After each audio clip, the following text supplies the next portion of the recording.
Okay, so get this. What if hiding your vulnerability is what's making you less resilient? Interesting. Like, what if letting yourself be a little more open is the real path to strength?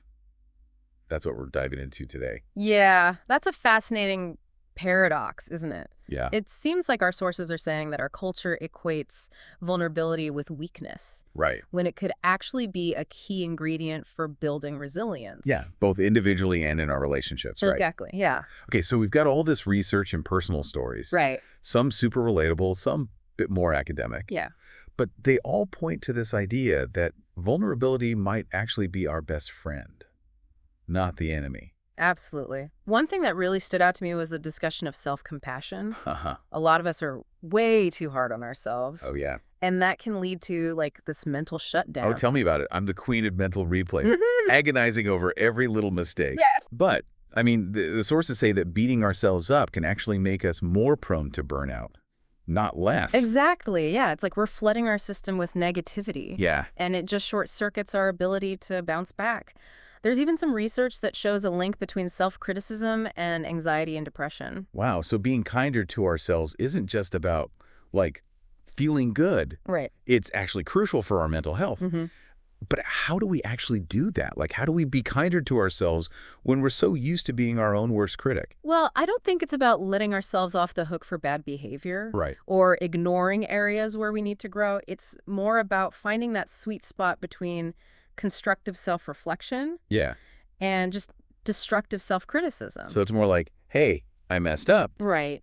but that doesn't mean I'm a complete failure. Exactly. What can I learn from this and do better next time? Exactly. It's like approaching ourselves with curiosity Yeah. and understanding rather than judgment and blame. That shift in perspective can make a huge difference in our ability to cope with challenges and setbacks.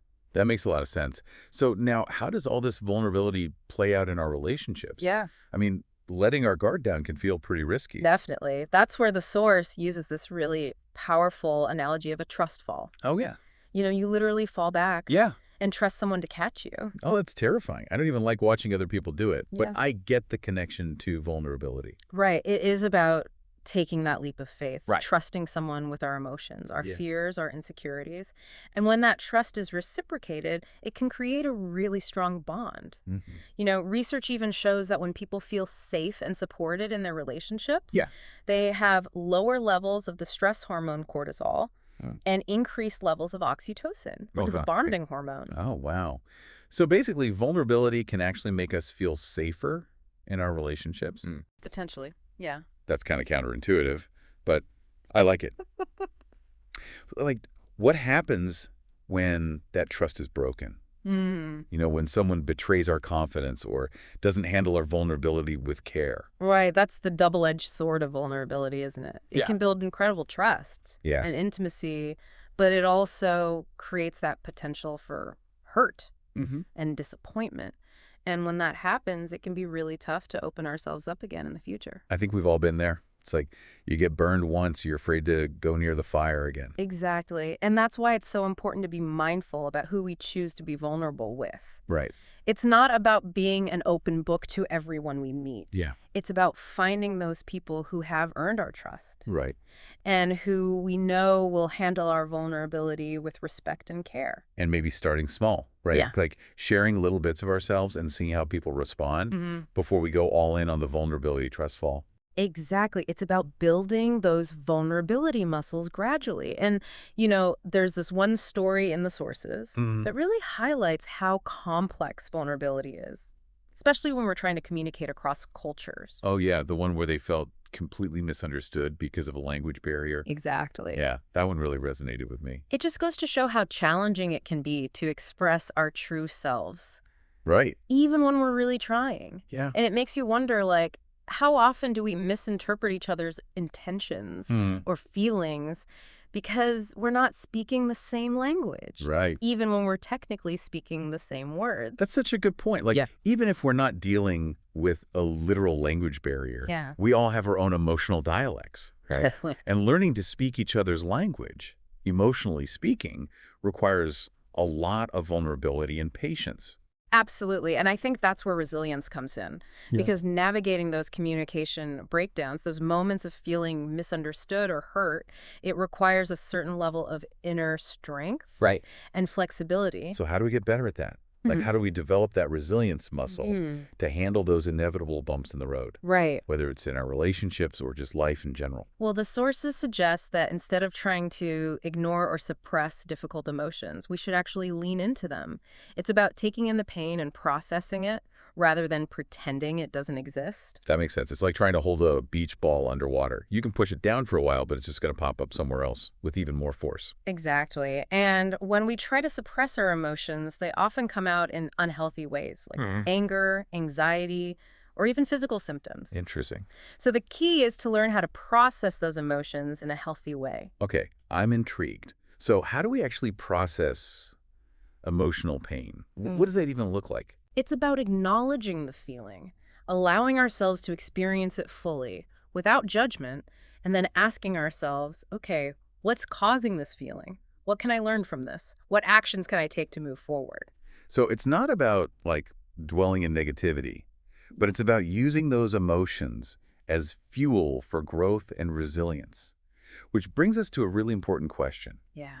How do we know when we've crossed over from healthy processing into unhealthy dwelling? That's a great question, and it's something a lot of people struggle with.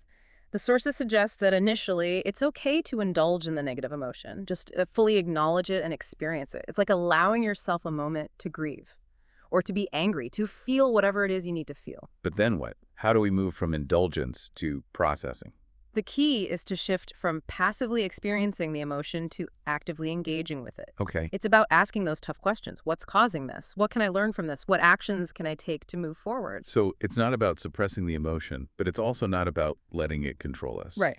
It's about finding that balance between acknowledging our feelings and empowering ourselves to take action. And that's where resilience comes in. It's about developing that inner strength to face challenges, to learn from our experiences, and to keep moving forward even when things are tough. All right, so we've covered self-compassion, vulnerability in relationships, how to process difficult emotions. Mm.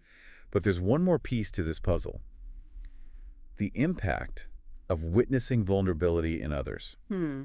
The source ends with this really interesting reflection about seeing someone else in a vulnerable state. Yeah. It talks about feeling sadness for the person, Right. but also recognizing that vulnerability is universal. Yeah. It's a powerful reminder that we all experience vulnerability. It's part of the human condition, and yet we often try to hide it, to pretend we're stronger than we are. Mm. But witnessing someone else's vulnerability, I don't know, it challenges those perceptions. It can force us to confront our own insecurities and biases. Does it make us more empathetic, more uncomfortable, more human? These are all interesting questions to consider. Yeah, it definitely brings up some questions about how we react to vulnerability ourselves, right? Yeah. It's fascinating because our sources suggest that witnessing vulnerability in other people can actually help us grow. Really? How so? I would think it would make us want to, like, close up even more, Right. especially if it triggers our own I insecurities. get that, but think about it. When we see someone who we think is strong or successful being vulnerable, Yeah. it makes them seem more human. Right. It reminds us that we all have struggles, where, insecurities, Mhm. moments of weakness.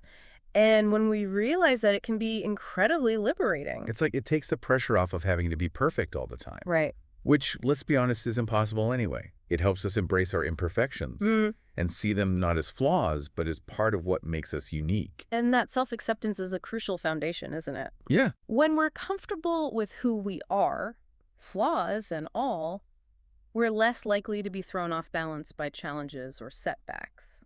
So it's like vulnerability creates this ripple effect. Yeah. When we're vulnerable with ourselves, it allows us to be more vulnerable in our relationships. And when we see other people being vulnerable, Right. it makes us more empathetic and compassionate. And that interconnectedness, that That would- sense of that's- shared humanity is ultimately what makes us more resilient as individuals and as a society. Okay, so we've established that vulnerability is important, Yeah.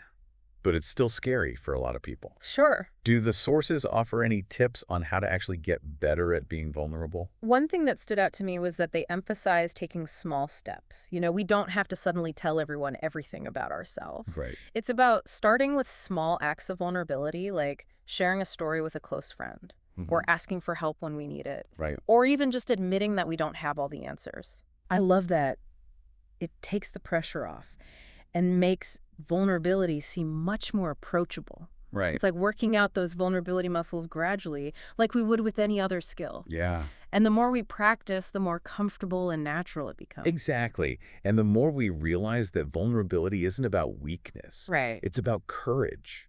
It's about choosing to show up authentically, even when it feels risky. Which, let's be honest, is a lot harder than it sounds. Yeah. But the rewards could be huge. Stronger relationships, deeper connections, increased self-awareness, and yes, greater resilience. The sources also talk about the importance of setting boundaries when it comes to vulnerability. Right. It's not about being an open book to everyone. Yeah. It's about choosing wisely who we share our vulnerabilities with. That's a good point. We need to be in a safe and supportive environment where our vulnerability will be met with respect and empathy. Exactly. Vulnerability without boundaries can lead to exploitation and further hurt. It's about finding that balance between openness and self-protection. And that takes discernment, which, like anything else, gets better with practice. One last thing I wanted to mention is that vulnerability is an ongoing process, not a destination. Right. There will be times when we feel more vulnerable than others, and that's okay. It's about allowing ourselves to ebb and flow with those experiences, knowing that it's all part of being human. Yeah, that's a really helpful way to think about it. It takes the pressure off of having to be perfectly vulnerable all the time. It's about embracing the messiness and imperfection of the journey. And remembering that every time we choose vulnerability, we're choosing growth, connection, and ultimately resilience. So as we wrap up this deep dive, I'm curious, what's been the most impactful takeaway for you? I think it's that whole idea of vulnerability being a source of strength instead of a weakness. Yeah. It's really changed my perspective. What about you? What resonated most with you? Yeah, for me, it's that vulnerability is a practice, not a destination. Like, we're not always going to be comfortable with it. Yeah. And that's okay. It's like riding a wave, Mm. right? Sometimes you're up feeling confident, and sometimes you get pulled under, Yes, exactly. feeling exposed. But you just got to keep swimming, Keep practicing. keep practicing, Yeah. and learn from each experience. Yeah, whether it's good or bad. And we don't have to do it alone. No, absolutely not. Having those people we trust, Yeah. friends, family, maybe even a therapist, Absolutely. can make a huge difference. It really can. Vulnerability is contagious too, in a good way. Yeah, yeah. When we see other people being vulnerable, it makes it easier for us to do the same. It creates this, ripple effect It really does. of authenticity and connection. Yeah. So it really all comes back to that idea that vulnerability is not something to be afraid of. Right. It's something to embrace. Absolutely. So as we wrap up this deep dive, I want to leave you with one last thought. Okay. If we all viewed vulnerability as a strength, how would our relationships, our communities, and maybe even the world be different? What if we celebrated it instead of hiding from it? What if we created spaces where it was safe to be ourselves, even with all our imperfections? That's something to think about. Thanks for joining us on this deep dive. Yes. Thank you. We'll see you next time.